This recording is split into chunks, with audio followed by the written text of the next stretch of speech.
Hey guys, and welcome to March 2014 game pickups. It's been a very busy month this month, so I got a lot to kind of go through here with you guys. As always, we're going to start with the oldest systems and work our way forward towards the new modern stuff. A lot of cool stuff this month I'm really excited about. First up, a big shout out and thanks to Matt, who's part of a real good friend of mine, and I've mentioned him in several other videos. He sadly is moving away, but the good news is, on that note, he's going to hopefully a better area. His wife is got a great job that she loves, and he found a really cool used video game store over there with a ton of really neat stuff that we don't normally get here in this area in Illinois. So first off, what he found was a copy of Fahrenheit, and this is the only Sega CD 32X game that I own. It is a full FMV game. It's in really great condition too, and I think, yeah, it even includes the two disc sets. Yeah, whoops, it's a 2-disc set, and it has the foam in it even. So kind of cool. Never seen one of these here at all. In fact, I can't remember when they came out, but even then, they weren't really that common to find. So, and I think I just kind of broke the case. There we go. Alright, snaps in. Good. We're okay. Second game we found, Matt and I actually just last weekend went to a couple thrift stores and pawn shops around Janesville, Wisconsin while we were up there. And we were rummaging through one of the stores. They had a huge collection of games, most of them sports games, which you find common all over the place. And they were only asking $4 to $5 per game. And I was looking through the Genesis stuff, and I didn't see anything, so I walked away. And Matt went through it himself, and tucked in the corner of this little, is like a milk crate thing, was a cartridge. And he kind of lifts it up to me and goes, "Hey, is this rare?" Of course, I snatch it out of his hands, and I'm like, "Nope, not at all." But yeah, Streets of Rage is actually going for about $25 to $30 on eBay right now, and we got it for about $5. So he was nice enough that he let me have this. So kudos to Matt. Thank you, man. I appreciate that. Next up, we have, well, some more stuff that he ended up finding. Let's see here. Where did he get this? Looks like he got this at a used bookstore or something. But he found me a copy of Virtua Fighter Evolution 4. Which I originally owned the Virtua Fighter 4 version, not the Evolution version. I ended up getting rid of it a long time ago because I never really cared for it. And I'm kind of a Virtua Fighter kind of guy. I loved 5, Final Showdown. 2 I have plenty of copies on, and 3 on the Dreamcast I really enjoyed. So I hope to kind of get around to that one. Again, another fighter game that I ended up finding, King of Fighters 11. And this actually ties to something that at the end of this episode I'm going to kind of show you guys. But there's a reason I ended up picking this one up. And I'll share that one later. Next I actually got from a coworker who's really cool. He found this laying around. He's like, "Oh, I don't need it anymore." I had the game already, but I have it for the PlayStation 2. Shadow the Hedgehog. It is incomplete, sadly. He didn't have the manual, but I'm going to take it because it's not a Sonic game I have. Next, I ended up getting a huge deal from a guy on Craigslist. He turned out to be a reseller, unfortunately, but he was selling a Dreamcast with 9 games, and he was only asking like $50 total for it. And there was a couple games in there I didn't have that I really wanted. Unfortunately, when he showed up with the box, he's like, "Oh, I've got more, and I'll sell them to you." Unfortunately, I didn't have extra money at the time. I only had the $40 when I was expecting him to pull out more games. A lot of them were ones I already had, but unfortunately the couple I was actually looking for, they ended up being empty cases, which was really sad. So I'm still hunting for that particular game. It's a confidential mission, if any of you are really curious which one that one was, and the Looney Tunes Racing, I believe. But from him, I ended up picking up Daytona USA,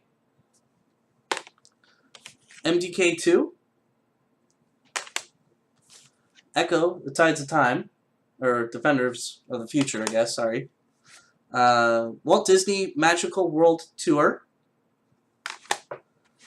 Fighting Force 2, Toy Commander, the only golf game available on the Dreamcast, Tee Off, and Pen Tricillion, which is kind of a goofy little racing game, but yeah. They're all complete. Light scratches on them, but whatever. Again, another one Matt found me. He goes crazy. Every Friday he's going to these same spots over and over again, so he's constantly looking for things, but he picked me up Spec Ops 2 and WWF Attitude, which I'm not huge on wrestling games. I don't even know how good WWF Attitude really is. Maybe somebody can help me out. I don't know. And then I took another trip down to Houston this last month, and I went back to Game Over Video Games, and I did kind of a short thing on them a couple episodes ago in the past. Really great gameplays. They had a lot of really cool deals. Really kind of kicking myself because they had a copy of King of Fighters Mark of the Wolves, or Guru Mark of the Wolves, that I really, really want, but unfortunately they were asking like $50 for it, and I really wasn't willing to pay that price at that moment, even though it's one that I hardly ever come across. But I did end up picking up some uncommon stuff. I found King of Fighters Dream Match 1999, which I was kind of looking for. And this does tie into the Neo Geo Pocket Color King of Fighters version, which is also on my to-find list, and eventually I get the cable to link the Neo Geo Pocket Color to the Dreamcast and unlock some of those characters that were exclusive to that combo, so I'll be on the lookout for that. I also found a copy of Headachy Metal, and I've been searching for this one for a while. Heavy Metal is kind of a third-person shooter, very close to like Spawn and Unreal Tournament type thing. Really killer soundtrack. Really enjoyed this music. I played it once at a friend's place a long time ago, and unfortunately I had never seen a copy of it really in the wild, so I ended up picking up from that store. Getting into the more modern stuff now, I ended up picking up for $5 at GameStop because I didn't have a copy, and to me it's kind of, I played the demo of it and it was okay. I didn't really get into it, but I thought I'd give it another chance, and for $5 it was like, why not? Ended up picking up Brutal Legend. Supposedly it's an okay game. I hear mixed reviews about it all the time. Some people like it, some people don't like it, so I'm going to try it out and see what I can get for it. I ended up picking up some of the, I guess GameStop was having kind of a sale on PlayStation Vita games. A lot of them dropped down 10 to 15 bucks. Ended up picking up Batman Blackgate. Again, another game I've kind of heard mixed reviews from. The camera angles are kind of buggy. The comic route that they kind of went was kind of cool. I haven't played it yet, so I can't really give my own impressions on the game yet. But one game I can give my impressions on, and I did an unboxing of this one, Blazblue, Chrono Phantasma. I really enjoy the Blazblue series. This one, I thought it was going to be kind of a trilogy. I was kind of bummed out that Axis Games went and released Continuum Shift 2 after Continuum Shift Extend, because it was supposed to be just a trilogy, but I guess they're milking it. They were saying that this one would be the last one, and it's not. What's great about this game, though, is there's a lot of content in this one, a lot more than the past games. Yeah, there's a lot of DLC. Today they released Kokinoe, but she's like $8 to get. So it's like you're spending $50 for the game and then another $8 for this one character. A ton of music and stages from past games you can download for like $3. Just a lot of stuff you can get for it. But on top of what's on the disc already, which is great too. I mean, they've got an art gallery for you to unlock, the Abyss mode where you go and you do certain challenges trying to reach the bottom of this abyss, which is really cool. Allows you to unlock more things. It's kind of an RPG strategy fighting type mode. There's of course the classic Unlimited Mars mode where you just defeat some of the high difficulty level bosses to unlock the unlimited mode for each character. The story mode itself, I've probably spent already close to 10 hours on, and I finished it last night.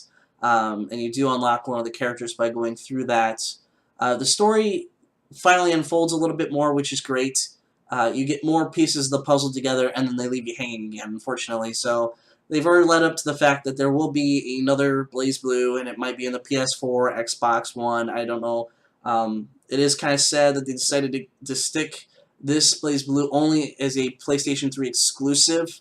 I have all the other Blazblue games on the Xbox, which was kind of a bummer for me. So now I don't know if I need to go back and collect the PS3 versions of those games just so I have a complete set, or just leave it as it is. I'm not sure, but yeah, also check out the unboxing I did that one because there's some cool stuff in there. And speaking of Xbox, I've been playing online a lot more lately now since I've got some people who are interested in playing online. I ended up picking up Battlefield 4, and of course, the one game for Xbox One everybody wants, Titanfall. I've played quite a bit of this online. I'm not huge on it. Mech games are fun. I like mech games. Again, though, I'm not really too much in the first-person shooters, so it kind of brings me back again. But Titanfall is a great game. I'm sure people have heard that time and time again. So, the other big surprise I have is the Arcade Impossible B Team, as we're calling ourselves, kind of went all in, and Greg helped out with us, of getting kind of our own project, our own arcade. And so yeah, Spencer went in on us, and we ended up going up to Cudahy, Wisconsin for this one, so a bit of a road trip. And Greg will be doing a video as an Arcade Impossible episode. So there are spoilers, so if you don't want to know what it is, stop playing now and just like and comment below if you want, and subscribe if you haven't already. So we'll take a look at that now. Alright guys, we are in the basement. Wait, no, that's a whole nother one. Hey guys! We're in the basement! We're in the basement! Alright, actually we're in the secret lair of Arcade Impossible, and for those of you who may watch that show, you're going to see some spoilers, but the one thing we kind of want to draw your attention to here is, in the back, Matt moves out of the way. We ended up picking up a Metal Slug 6 Atomic Wave, and Chris is focusing for me. So the Atomic Wave system was developed by Sammy Corporation in 2002 and was continued on through 2009 by the time Sega and Sammy merged in 2004. 25 games were made for the system. It's a cartridge-based system, so they can be swapped in and out very easily. SNK had a contract to develop 5 games for it, Metal Slug 6 being the last one in 2005. Samurai Showdown 6 was also available, as well as King of Fighters Neo Wave, which is the other one we have for this system so far, King of Fighters 11, Neo Geo Battle Coliseum, and yeah, that was it. He also had games such as Rumblefish 2, Guilty Gear 1.5, Guilty Gear Asuka, and Fist of the North Star, which was never officially released here in the US, but is still a really great fighter game. So inside here, we'll take you in. The system itself sits back here, bright red. Here's what the cartridges actually look like on the front side. On the back side, they just simply plug in downwards. So for now, we're just going to kind of keep it the way it is. This cabinet itself was actually a Killer Instincts cabinet that was converted into an Atomic Wave, but we're going to keep it anyway. The original Atomic Wave systems were black. The monitor sat higher. This is a 25-inch medium resolution monitor. This one has a little bit of burn-in, but you can't really tell what the game's playing, and we kind of fixed it up as good as we could. But yeah, so that was our pickup for this week. Metal Gear Solid 6, Atomic Wave by Sammy Corporation.